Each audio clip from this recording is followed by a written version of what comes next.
Assalamu alaikum wa rahmatullah. Je remercie l'ensemble du groupe Aman TV de m'avoir donné l'occasion de parler de certaines figures de la Mouridiyya qui ont succédé à Cheikh Ahmadou Bamba et continué sa mission de revivifier l'islam depuis 1927 jusqu'à nos jours.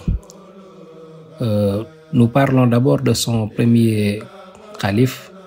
Il s'agit de Cheikh Mouhamadoul Moustapha, fils de Cheikh Ahmadou Bamba et de Sokhna Aminata Lo, né en 1888 à Darou Salam.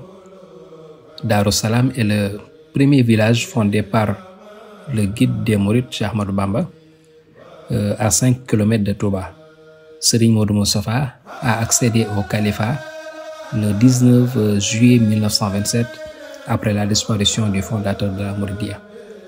Et la première réalisation qu'il a accomplie est l'inhumation du Cheikh à Touba dans sa propre maison aujourd'hui rattachée à la grande mosquée de Touba.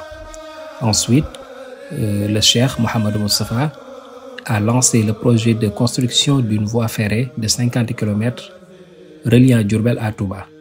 Cette voie ferrée avait un seul objectif, c'est faciliter le transport du matériel lourd nécessaire à la construction de la grande mosquée de Touba, qui est aujourd'hui le plus important édifice de la ville sainte de Touba et l'une des plus grandes mosquées d'Afrique.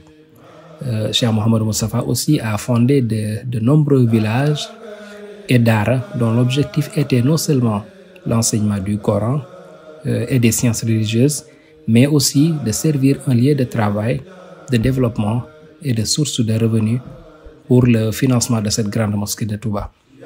Et ce premier khalife général des Mourides fut rappelé à Dieu le 13 juillet 1945 et est inhumé près de son père dans l'enceinte de la grande mosquée de Touba, radiyallahu ta'ala anhu,